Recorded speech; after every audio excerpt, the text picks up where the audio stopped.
Good afternoon, viewers. Thanks for joining us in this edition of the 12 p.m. Bilingual Newscast on Equinox Television. We begin the first part with you, Julien Beth Besai. Good afternoon.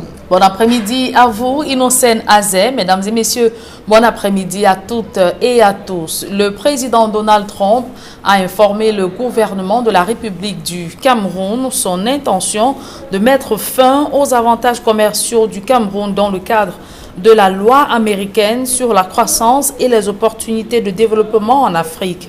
Cette loi est baptisée AGOA. La fin de ces avantages commerciaux entre en vigueur le 1er janvier 2020.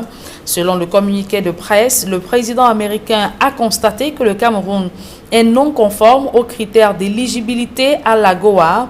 Donald Trump reproche au Cameroun son implication dans les violations flagrantes des droits de l'homme reconnues internationalement. Toutefois, le président américain peut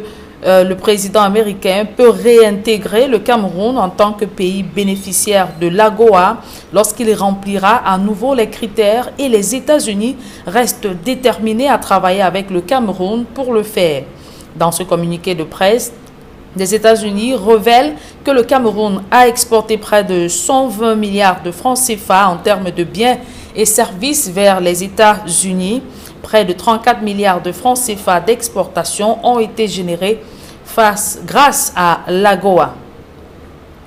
Société civile et politique et acteurs politiques dénoncent la réaction tardive des pouvoirs publics après le drame de Ngouachi. C'est le cas de Serge Espoir Matomba, descendu sur le site à Bafoussam. Le premier secrétaire du PURS soutient qu'un deuil national doit être décrété afin d'honorer la mémoire des victimes de la catastrophe de Ngouachi. Joël Essengei à Cyril. Rendu sur le lieu du sinistre, quelques heures après l'effondrement de Ngouachi par Bafoussam, Serge Espoir Matomba dénonce la réaction tardive du gouvernement. Malheureusement, le gouvernement est obligé d'agir toujours en sapeur-pompier. Vous savez, je dis bien malheureusement parce que ce sont des situations qui pouvaient bénéficier d'une certaine prévention parce que si des travaux étaient faits à temps, si on avait établi des règles, on avait demandé aux gens de ne pas construire et qu'on avait veillé à ce que les personnes ne vivent pas dans ces endroits, il est évident qu'on ne devait pas vivre cette situation aujourd'hui. Pour honorer la mémoire des disparus, le premier secrétaire du PURS, qui affirme avoir également visité la morgue de l'hôpital régional de Bafoussam, où les corps ont été déposés, suggère pas moins que l'organisation d'un deuil national. Je rends personnellement et au nom du PURS aussi un hommage, j'adresse un hommage, n'est-ce pas, à toutes les familles qui sont éprouvées. Le Cameroun a perdu, le Cameroun est en deuil et je suggérerais déjà d'ailleurs que, n'est-ce pas, des journées de deuil national soient décrétées. Le candidat à la présidentielle 2018 au Cameroun est suivi dans son élan par la société civile qui va jusqu'à penser que tout doit s'arrêter au Cameroun, le temps de pleurer les morts de Ngouachi. C'est un plaidoyer qui va à l'endroit des autorités administratives et politiques pour leur demander de trouver un lieu tout du moins provisoire, là où l'État pourrait leur prendre en charge, de manière à ce que la frustration, le choc de la frustration lié aux violences qu'ils ont déjà subies et des chocs qu'ils endurent aujourd'hui de voir qu'ils ne verront plus jamais les leurs, que cela soit au moins allégé. Le Cameroun doit s'arrêter, pleurer ses morts. C'est 50 familles qui viennent d'être englouties. Il faut s'arrêter, faire le deuil, pleurer nos morts, décréter 3 jours minimalement de deuil national et réfléchir sur les perspectives à donner. En guise d'évaluation au plan officiel, quelques jours après le drame de Ngouachi, 150 familles sinistrées ont été identifiées, 43 morts enregistrés. La nouvelle fermeture de la frontière entre le Cameroun et la Guinée équatoriale suscite une vague d'indignation chez les populations à Kiossi, c'est dans la région du Sud. Les recettes journalières des commerçants ont drastiquement chuté. Tous déplorent un manque à gagner. Nadine Yambou et Roger Takala.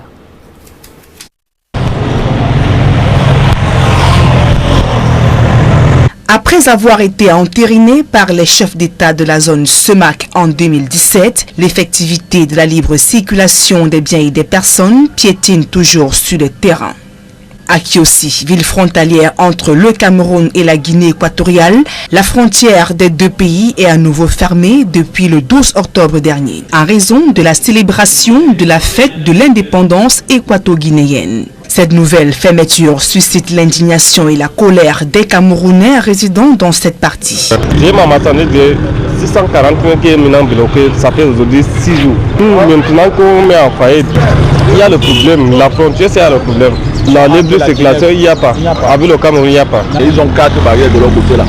Lorsque nous sommes en train de vouloir entrer là, et la brutalité même sur les citoyens, il y a beaucoup qui entrent là disent qu'ils ont été brutalisés, certains sont en cellule. Donc il faudrait que les autorités camerounaises, vu la libre circulation qui a été déclarée, que nous puissions, qu'ils prennent vraiment soin de nous, les populations de Kiossi. Nous souffrons de cela. La vie ici à Kiossi tourne désormais au ralenti. Le trafic dense, souvent observé, a laissé place à une ambiance plutôt morose. Les activités des populations ont pris un sérieux coup.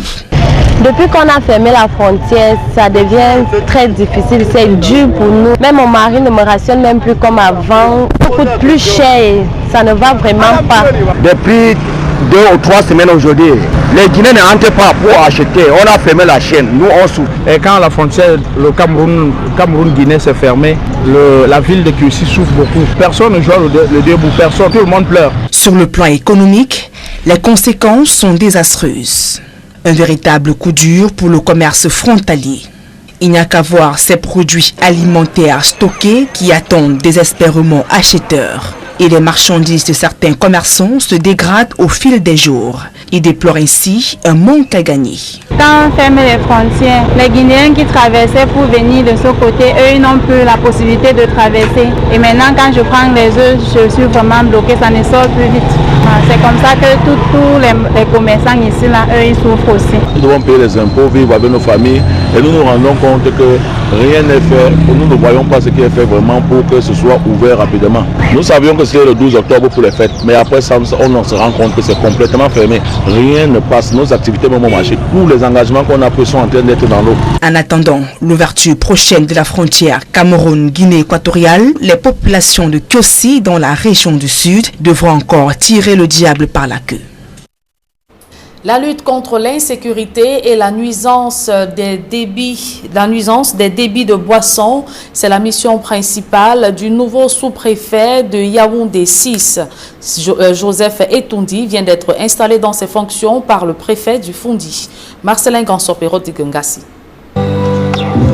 Des 7 arrondissements que compte le Fundi, Yaoundé 6, avec ses plus de 400 000 habitants, est le plus cosmopolite. C'est une richesse et en même temps un creuset de l'intégration et du vivre ensemble. À ces populations qui ont toujours vécu en totale harmonie, il faut ajouter l'arrivée depuis quelque temps d'une composante récente, dite des personnes déplacées du fait de l'insécurité ambiante dans les régions du nord-ouest et du sud-ouest, qui s'intègrent progressivement et elles aussi harmonieusement dans la vie quotidienne au sein de notre arrondissement. Mais administrer plus de 400 000 âmes, qui plus est dans la capitale politique, exige du sous-préfet des attitudes et des aptitudes particulières. Commander à Yaoundé, c'est commander comme nulle part ailleurs. Commander à Yaoundé exige de vous un peu plus de doigté et de finesse. Commander à Yaoundé vous impose un niveau plus élevé d'anticipation et de proactivité. Commander à Yaoundé impose votre présence un niveau d'alerte et de disponibilité exceptionnelle. Restez joignable en tout temps et en tout lieu. Le nouveau sous-préfet de Yaoundé 6 doit relever le défi du maintien de l'ordre dans un arrondissement où le désordre est malheureusement ancré dans certaines vieilles habitudes, à la peau dure. Notre action devra principalement viser la lutte contre les milieux extrêmement criminogènes tels que les débits de boissons, les auberges disséminées à Biamassia, l'Uniforme, pour ne citer que ces quartiers, et tous les autres lieux insalubres où les malfaiteurs se retrouvent pour planifier et perpétrer des actes portant atteinte à la sécurité des personnes et de leurs biens. Les exploitants des débits de boissons, les discothèques sauvages qui occupent abusivement les voies publiques, les églises du réveil qui perturbent la tranquillité et le repos des populations. Voilà qui ne laisse pas un temps de répit à Etoundi Joseph Alain. En bon maçon, ils préfèrent être jugés au pied du mur. Je m'en tiendrai strictement à ce que monsieur le préfet m'a prescrit. Donc je ne sortirai pas du cadre réglementaire classé par monsieur le préfet. Diplômé de l'ENAM, promotion 2008, Etondi Joseph Alain, âgé de 42 ans, est à son deuxième poste de commandement après Hawaï, dans la Mofu et Afamba, où il a passé plus de 6 ans et demi. Ce jeune fils d'Okola, dans la Lekie, remplace Damam Vondo Apollinaire, qui vient de passer 8 ans et 10 mois à la tête de l'arrondissement de Yaoundé 6. Un record et surtout des faits d'armes salués par le préfet du Fundi au moment où il boucle 30 ans dans le commandement territorial. En santé, la médecine légale au Cameroun reste une discipline peu connue. Les médecins légistes dénoncent de nombreux manquements dans la formation et la pratique de leur métier. Au cours d'un congrès qui vient de se tenir à Douala, ils ont fait l'état des lieux au Cameroun et évoqué quelques doléances pour mieux servir dans cette profession. Innocent Abega et Gladys Sidi. La Société camerounaise de médecine légale ne compte que 20 membres, parmi lesquels 5 médecins qui ont prêté serment. Tous se sont formés ou suivent des formations à l'étranger, puisqu'il n'existe pas de formation en la matière au Cameroun. Actuellement, il y a 20 médecins légistes répertoriés à la Société camerounaise de médecine légale. Et dans les 20 médecins légistes, il y a environ 6 qui sont en formation, qui sont en fin de cycle de formation, qui ne se fait pas ici. La formation se fait exclusivement à l'étranger. Donc un objectif aussi, c'est éventuellement d'instruire cette formation au Cameroun et si possible d'ouvrir des instituts ou des unités médico-judiciaires dans nos hôpitaux. Parce que quand on a des victimes, ils doivent être consultés. Le certificat médico-légal doit être signé par le médecin légiste. Le médecin légiste peut être expert judiciaire, doit prêter serment. Actuellement, sur les 20, on est 5 à avoir prêté serment. Nous sommes 3 ici à Douala. Et il y a 2 à Yaoundé qui ont prêté serment près des tribunaux, le cour d'appel du centre et du littoral. Un nombre jugé insuffisant puisque le médecin légiste, contrairement aux idées reçues, s'occupe aussi bien des morts en vue de donner des indices à la justice pour résoudre des enquêtes que des vivants pour des cas de viol, accidents de la route et autres abus. D'où la liaison entre la médecine légale et la justice. Quand on parle de médecine légale, ça concerne cet aspect particulier qui a trait au préjudice, soit corporel, que peut avoir à subir un individu et qui appelle en conséquence le point de vue de l'expert. Et l'expert, c'est bien évidemment le médecin légiste. C'est un mariage de raison. Là où on parle médecine légale, il faut nécessairement retrouver un homme de justice. Le deuxième congrès de la Société camerounaise de médecine légale vise à faire connaître la spécialité et surtout à remettre la médecine légale à sa place dans notre société en vue de réparer le dommage des victimes. Une information de dernière minute concernant le meeting du Mouvement pour la Renaissance du Cameroun qui doit se tenir ce vendredi à Ebolova. Des militants du MRC sont bloqués à l'entrée de cette ville. Une escouade d'hommes en tenue les empêche d'accéder à la ville où doit se tenir le meeting. Et parmi les militants du MRC, Sam Séverin Ango a reçu des jets d'eau et a été traité de traître. Nous y reviendrons avec plus de détails dans nos prochaines tranches d'informations. À présent, un public reportage. Les vertus et bienfaits du cacao et du café s'offrent aux Camerounais. C'est à la faveur de la journée mensuelle de dégustation qui vient de réunir dans un espace les torréfacteurs et transformateurs. Une initiative de la CICC. Reportage. Ça se consomme tout simplement. 3 ans après le premier coup d'essai à l'esplanade du ministère du Commerce, les journées mensuelles de dégustation du cacao et du café montent en puissance avec l'entrée en scène de nouveaux torréfacteurs et transformateurs. C'est la particularité de cette deuxième édition qui se déroule sur le nouveau site de la place de l'Indépendance, en plein cœur de la capitale. Pour cette édition, ils ont développé de nouveaux produits, des produits assez attrayants, des produits assez intéressants, qui touche non seulement du secteur de l'alimentaire que de celui de la cosmétique. Par exemple ici au stand de Camagro, où vous pouvez trouver de la javel fait à base de cours de cacao. Vous trouverez également des produits tels que des baumes, des baumes pour soigner un peu les douleurs au niveau des articulations, fait à base de cacao. Vous trouverez également d'autres associations telles que cacao et miel pour vous en faire de très bons chocolats.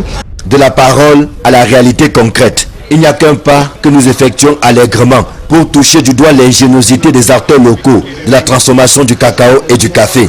Premier arrêt chez Chocolat Bâti. J'ai la merveille qui est ma barre de chocolat fétiche, qui ne coûte que 100 francs, qui est naturel. Et j'ai de le chocolat noir grand cru, Bâti. Et je mets donc à la disposition des Camerounais un produit bio, nature, et qui leur permettrait de consommer cet aliment, qui est à la fois un aliment et un médicament. Et que dire des merveilles que propose l'entreprise Tara? Nous fabriquons du chocolat grand cru, c'est-à-dire le cacao n'est pas torréfié, elle ne passe pas par le feu. Nous avons décidé de mettre certains arômes à l'intérieur, par exemple le chocolat à la spiruline. La spiruline, c'est une algue verte cultivée au Cameroun, c'est riche en fer, en magnésium, en potassium. On le met dans notre chocolat parce que notre slogan de Tara, c'est manger en se soignant. Il y avait donc à voir et à déguster dans tous les stands.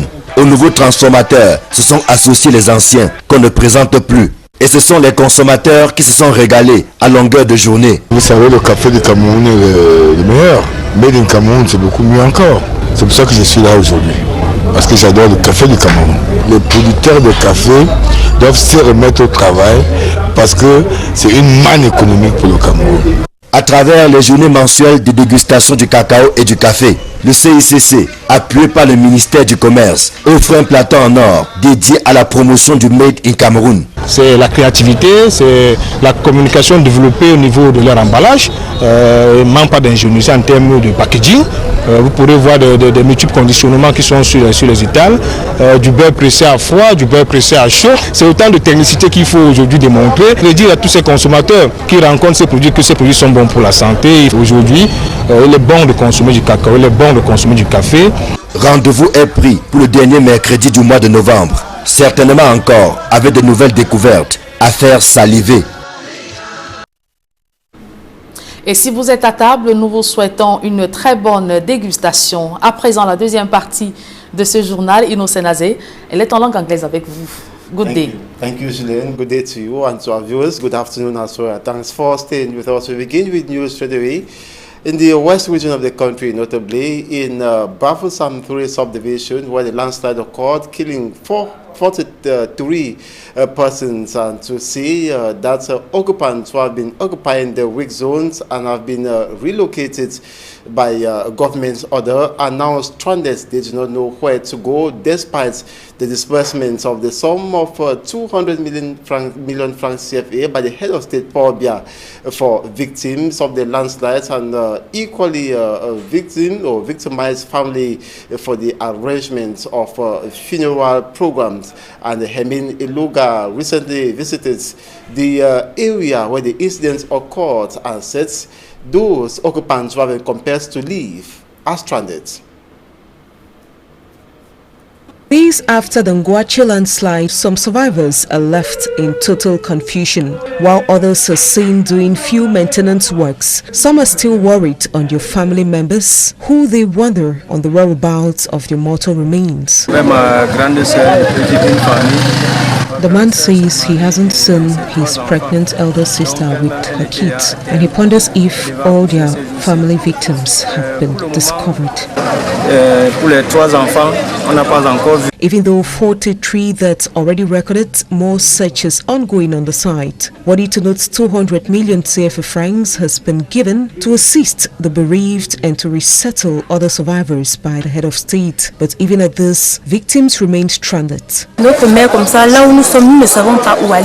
This young girl says she lives with her mother and they don't know where to go for now. Her mother, meantime, cries every day due to the situation.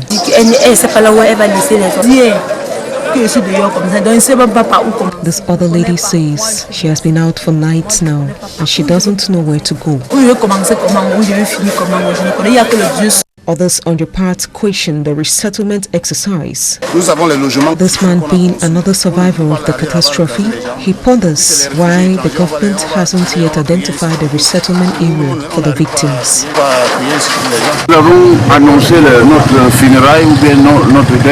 Meantime, the government delegate of the Bafoussam Urban Council, Emmanuel Zaiti, has expressed his heartfelt regrets while announcing the Urban Council's ceremony for last respects to the deceased of the catastrophe. It is scheduled for the month of November.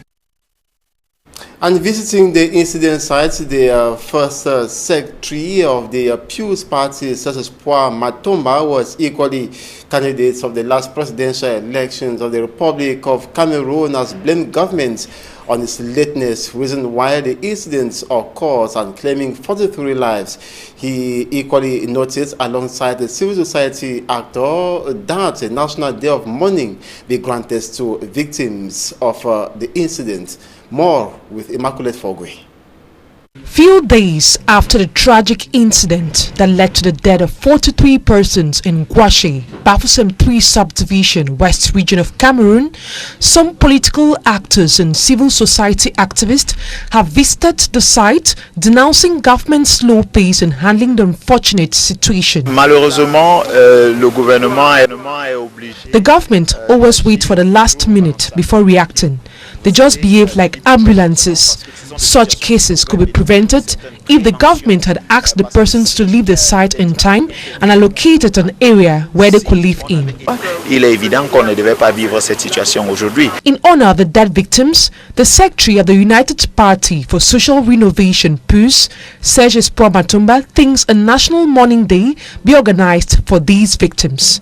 The 2018 presidential candidate was accompanied by David Ebutu, a civil society activist who shares the same view that a national mourning day be instituted. The head of state, Paul Biya, has promised offering the sum of 200 million francs CFA to families of victims of the landslide and other persons living in the area. Vigilante members in villages in the Donga-Mantung division of this northwest region of the country have been empowered by local government authorities to fight against property and cattle theft by presumed separatist fighters who sell them in neighboring Nigeria to purchase arms. And thus, this was during a security meeting to evaluate activities of the vigilante members, as they are keenly monitored, so that they do not convert themselves to armed fighters with the material support from government. Details in this report. It was revealed in a security meeting in Donga-Mantung division of the northwest region that alleged Amazonian fighters are exploiting forest resources, stealing cattle and other properties of locals in villages, selling them for money to purchase arms from neighboring Nigeria. Simon Doe, Senior Divisional Officer, says measures have been taken to abort this deal. We decided to dispatch our envoys to the local government areas of the Federal Republic of Nigeria neighboring Donga-Mantung. They went to and met the chairman, the honorable chairman of the Taraba local government area, that of Kumi government, local government area, Takum local government area, and Osa also, and they came with valuable information. I have already written to them. We are collaborating to stamp out at all costs this cattle theft that has become a canker worm at our borders. Vigilante groups have been set up along the common borders, charged with fights against cattle theft. By the side of Nigeria, they have the Miyetti Allah cattle breeding group, which is so active, and we have also validated one in the Dumbu area.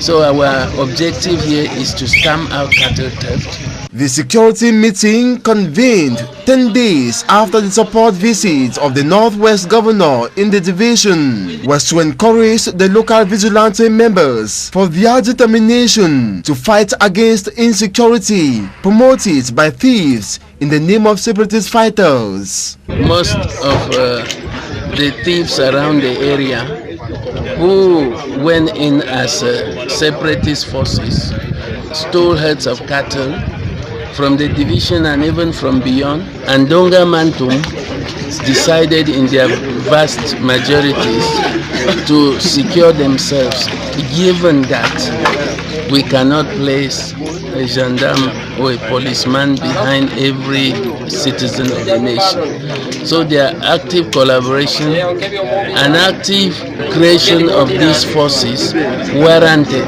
that from time to time we assess their output and then together with them seek for solutions to problems that they encounter on the field. The Donga Mantung prefect knows that the Vigilante Defense Group is popular and should be keenly monitored so that its members do not benefit government material support and they convert into amber boys to terrorize their own brothers and sisters.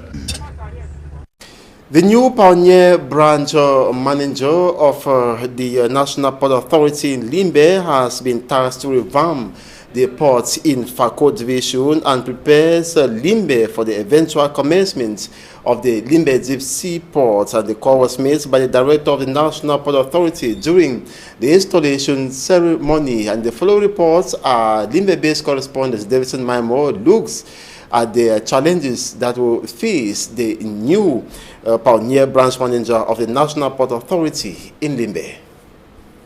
Despite the presence of the Tico Wharf, the Bota Port in Limbe, and the Idina Beach, which are official port terminals operating within the coast of Fako Division in the southwest region, the coastline from Tico through Limbe right down to Idinau is littered with illegal small port terminals, with some located in villages that are very hostile towards state agents and the forces of law and order. These illegal terminals, serving as export and import routes of goods and services, do not just deprive the state from revenue, but equally serves as gateway of contraband goods into the country. Communicators say the purification of these illegal port terminals along the coast of Limbe is due to the abandonment of the existing official port of Tico and Limbe and the poor management of activities within these already dilapidating old-age ports.